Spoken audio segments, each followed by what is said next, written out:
Man, what is up, man? We are back in black in the building. Shout out to everybody out there at the Court Plantation, handling business. Shout out to Vegas, all my siblings, everybody out there in Vegas handling business. Man. Y'all about to get cold out there. It's already cold where I'm at. But anyway, shout out to my brother, James Youngblood. Texas definitely in the building. Shout out to my brother, Dave for No Compromise. Georgia in the building. Shout out to the homegirl, Shawnee. Philly is definitely in the building. Shout out to the homegirl, Erica, a.k.a. Florida. Is definitely in the building. And shout out to my homegirl, Melina, all the way in North Carolina, aka North Kakalaka. Shout out to her as well. Man, is Trump changing the game? Let's talk about it.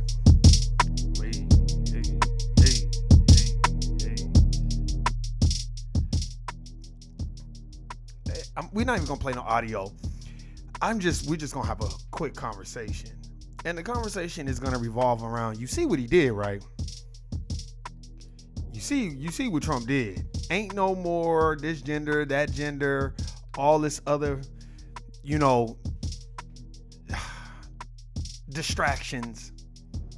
So I'm going to read a little something. 2 transgender girls who attended a high school in New Hampshire are challenging the Trump administration's recent executive order banning transgender girls and women from participating in sports, according to a court filing.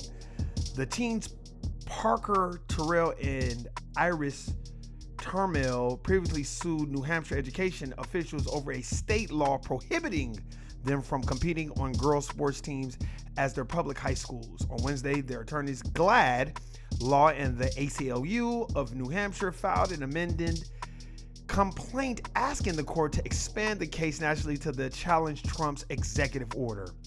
Chris Urschel, senior staff attorney at GLBTQ, I have no idea what the hell that is, legal advocates and defenders, one of the plaintiff's representatives, said the executive order and others amount to coordinated campaign to prevent a transgender people from functioning in society. School sports are an important part of education, something no child should be denied simply because of who they are. Urschel said in a news release, our clients Parker and Iris simply want to go to school, learn, and play on teams with their peers. Last week, Trump signed an executive order titled Keeping Men Out of Women's Sports and declared the world of women's sports is over. Hey, I'm sorry. I'm sorry, man. But not only is Donald Trump hilarious, he is on the money. Let's just break this down. He is focusing on things that need to be cleared from it just needs to be clear. Like, no, we're not gonna have guys that have testosterone and could really hurt a girl competing in women's sports because you don't want to compete in the sport that was designed for you. That's cowardly. And any parent that's co-signing this, you have a mental problem. You have a mental problem. No, you're not doing that. And I don't believe in that. And I think that that's wrong. That's why in the WNBA you have women. And in the NBA you have men. Because men and women are 2 different type of species. Men are a lot stronger, agile, and way more athletic and stronger. So you shouldn't be competing with women. So while the Democrats or Democrats are talking foul about Donald Trump and all his policies, he's doing God's work right now. That's what he's doing. He's getting some straightening going on so kids are not growing up confused about, so I'm a guy and I could potentially want to be a female and compete in women's sports. No, that's just not gonna happen. No, And I'm glad he's doing it so girls could have an equal right to be dominant in their sport.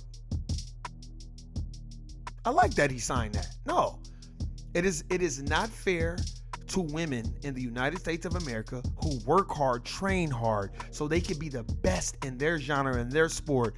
And then a person like me could just come along and be like, hey, y'all, I want to be a woman. And then I get a chance to take advantage of women in a sport in high school. That's not fair and that's not right. No. I think he's changing the game on a lot of stuff. I think he's like, no, we're cutting the federal funds. No, it's too many of y'all stealing money from the federal government, and you don't even need positions here. You're fired. Remember Keisha LaMamie Bottoms talking all that? Y'all need to be ashamed of yourself doing that to the Ted Turner bill after everything Ted Turner done for everybody. You're fired. You don't hear anything from anybody anymore, huh? Where's Kamala? Where are all you ski-yees at? Exactly. Because that has come to an end. Playtime is out. And we need to stay focused on what matters most. That's why FBA lineage is at the forefront. They are talking about it on major platforms now. You can't deny it. That's why all these illegal immigrants are upset. I see the post about our Latino brothers and sisters mad at black folk because we're not protesting and we're not marching and whining and repeating. That's not our battle. And just because you protested or you marched and whined and repeated in any of the deaths that have taken place in the last 10 years, but what are you doing in the courtroom? What are you telling us when we're not in the room? How are you treating foundational black Americans at the corporate plantation? That's the question that I want to ask. Why is it when we bring up reparations, y'all start talking about the Native Americans after they have already received their reparations? This is the stuff that I want to know. So why we're up here focusing on what we need to be focusing on. It's funny how they want to cry. Where you at? Where you at, man? You know, where are the blacks? You know, we marched with you guys. Nobody told you to do that. We've been standing alone for the last 400 years. It's so funny that black folk are not focusing on other people's problems, and now other racial groups are getting very hostile about it. Very hostile about it. When the president of the United States says, yeah, that amendment wasn't for illegal immigrants. It was for descendants of slaves. So no. When he talk, I'll be rolling because he'd be like, no, we're not going to do that.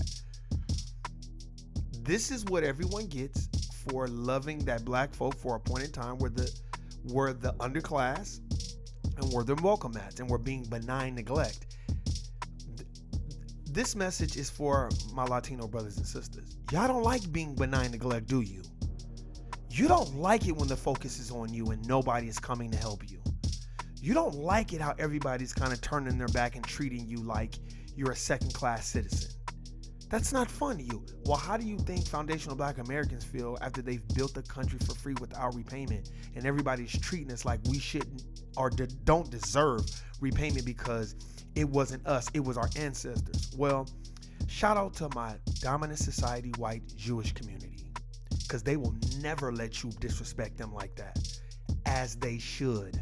And they will remind you every chance they get, never forget the Holocaust. And we shouldn't. We should never forget the Holocaust, and we should never forget slavery, and we should never forget the antebellum period, and we should never ever glance or look over books like Slavery by Another Name or a Price for a Pound of Flesh. Me, David, James Youngblood, we was having a conversation, and James Youngblood had this book called 100 Years of Lynching. I ain't gonna lie, I'm gonna keep it a buck. I was like, I can't read this book. Let me tell you something. There's a lot of books that I read, I'm like, man, that was crazy. But I told David and James Youngblood there was one book that was kind of scary, and that was Medical Apartheid by Harriet Washington. That book really tripped me out. It just tripped me out on how diabolical people can be and what has been done to our people. So that's why I'm like, oh man, do I want to read this 100 Years of Lynching? Hey man, I can admit it, I'm a human being. Some books I can't. I don't want to lose my composure or my focus because I'll be very upset and non-tolerant, and hey, we got to pay bills. So it's like, maybe I'm not ready for that yet. But we have to have a different type of understanding. That's why voting your interests has taken place. When I hear Democrats talk about, oh, Joe Biden, you should vote for Joe Biden, you should vote for Kamala and all this other stuff, blah, blah, blah, and all this stuff, I just be like, okay, well, name me one policy that benefits foundational Black Americans. Oh, but Donald Trump is racist and all that. Well, the Democrats are racist too. Both parties are racist. But this isn't about feelings. This is about facts. Facts over feelings. So what can you do for me? That's what we should be talking about. That's why I don't get into that back and forth and mental masturbation with people so we can talk about how many books we've read and all this other stuff. Nah, I was talking to David and them about that. I'm like, I don't get involved in that because now more than ever, an RIP again to Neely Fuller Jr.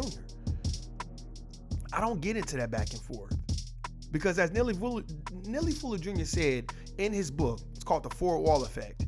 And he says, Black folk don't need to get together to do unless it's constructive behavior. If it's not constructive behavior, we don't need to get together because all it results to is arguing and fighting and mental masturbation, trying to prove each other wrong and fight and argue. We all have a bit of that in us, but you got to back up.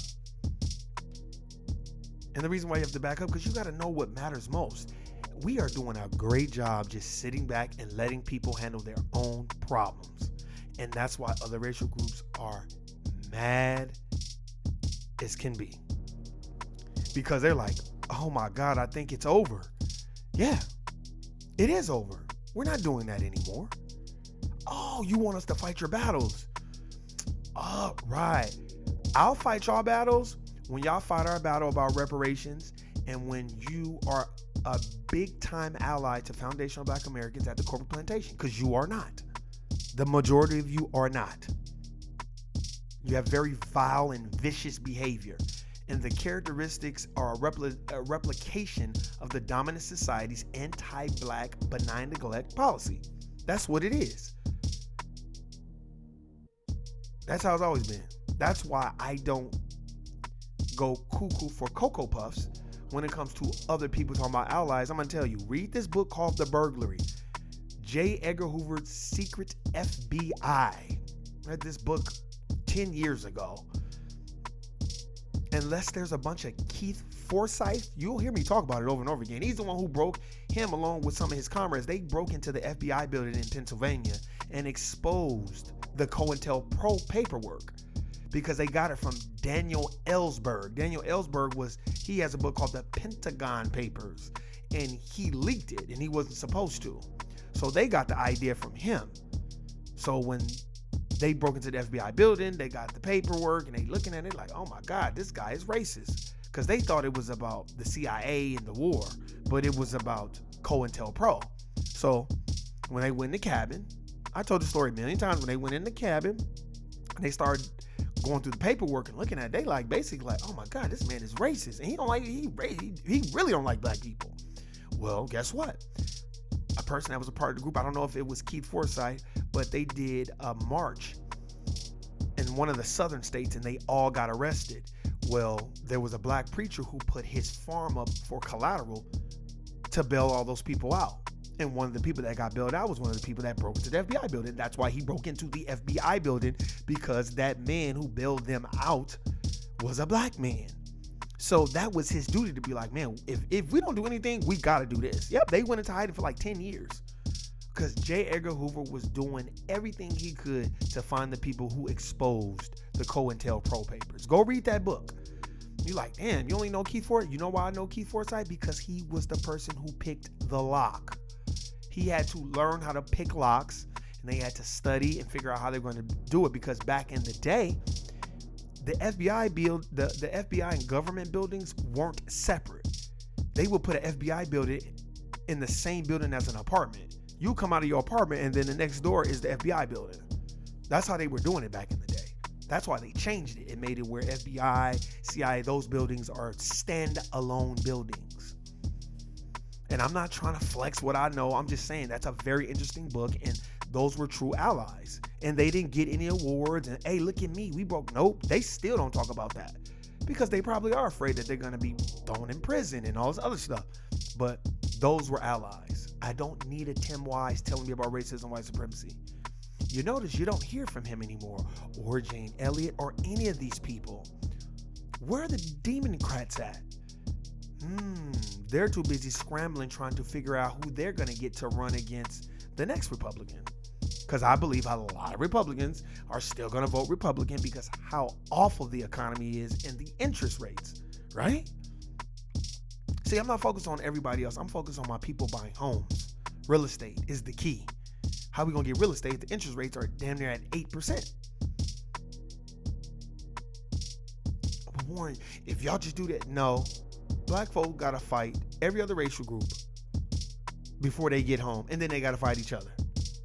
So no, that's why I'm loving that Trump is doing when somebody's like, well, see, Trump, he racist. That's all people can say. He's racist. These people didn't even came up and said, he's getting rid of Black History Month. Then you listen to him, he's like, yeah, we should celebrate Black History Month. Black Americans have done a lot for our people, have done a lot for this country.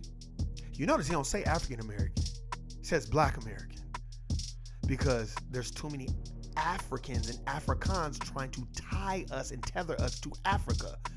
No, sir, sorry. They came before Columbus. We were already here. And we were staking claim in this landmass. And we know what is owed of us. This is the first president that's even talked about, well, that amendment wasn't really for immigrants. It's for Black people, descendants of slaves. It's not for y'all. So, sorry, out of here. So you can keep marching, whining, and repeating. And I have these conversations offline with my family members all the time. I'd be like, man, if I had the money, I'd move y'all the fuck up out of here. Fuck Vegas. No. Vegas has been compromised. 20, 30 years ago, Vegas was a good old boy state, a Republican state. Everybody knew their place. There were more opportunities for Black folk. I know what I'm talking about. I get several people on this thing, and they will corroborate this story. And then over time, it gets co-opted because a lot of Californians move to Vegas. Well, guess what? There's a lot of other racial groups in California. They come out to Vegas. They usurp the culture of Vegas. And then they make Black folk the underclass. Now, there's a lot of Black folk in Las Vegas that are doing really well for themselves. But when you go into the areas of Las Vegas, you see 2 or 3 Black homeowners. Rest of them are all other racial groups. White or other racial groups. And that's not a good thing. And that's done by design. So we need to get back to the basics. I'm tired of us just going with whatever. The United States of America is our landmass. You don't have to stay in that state. You can move around. We are movable property. So you can move around and go to, look, like I said, y'all may not like down south and like that. I do. I like overt racism. Tell me, if you don't really deal with Black folk, just tell me. I don't get offended by that because I don't care, because this is about business. This isn't about my feelings. We need to start being around that and not being amongst the leftists who act like they are so welcoming of Black folk while they're putting other racial groups in positions of power and elevating them and treating us like the permanent underclass. That's what I don't like about Vegas. That's why I said Vegas has been co-opted. It has. California been co-opted, but Vegas is co-opted. 20 years ago, it was very good for Black folk in Vegas. Very good, very lucrative. Maybe it still is, but you're talking to a person that's been out there and drove everywhere and seen a lot. And when you drive to places like, if you drive to 215 in Charleston, 89135, Google it. Dave for No Compromise, Jen Youngblood, Shawnee, Erica, whoever listening, I want you to Google go on Zillow and Google 89135 and look at the price point of the homes. And take a guess how many people own those homes that are foundational Black American. Exactly. Because a lot of it is, you have a lot of racial groups living 10 to 20 to a home. And foundational Black Americans, no, we deserve more. So why should we have to live? We did that in slavery. So why do we have to live 10 and 20 to a home? We already, that's what you need. Your response should be like, oh, well, they know how to live together. Well, that's them. That's not me. My people built the country for free. We were already living together and being forced to breed with each other. and have breeding farms where you can breed more slaves and more slaves and more slaves. So stop. We have to have a different understanding of what's going on. That's all I'm saying, man. I went over my time because I try to make it 15 minutes. So you have your little 15 minutes. Be like, all right, cool. But remember, stay focused, stay out of it, and let Donald Trump do God's work. Meaning, sit back, get your popcorn, relax, and don't get involved in none of this silly shit. I see people get involved with the Big Meech and 50 Cent. Look, Big Meech is not dumb. He's a very intelligent brother. He knows how to handle himself. We already know how 50 Cent is, and I love 50 Cent. I got love for 50 Cent. My question would be to any of 50 Cent's followers. It's easy to bully and go after your own. But the one thing about P. Diddy, y'all may not like him, but he went after them people. So my question to 50 Cent and everyone else, and I love him, I say it with love, why don't you go after the dominant society? Why are you going at everybody that look at you, but you look like you, but you can't go at the dominant society? When he goes after the dominant society, hands down, you know, he will be considered one of the greatest human beings ever. But if you're not going after the dominant society and you take pride in going after your own, I can't really respect that because that's low-hanging fruit. Go after the dominant society. I'm done. Guilty. I'm out of here. Peace.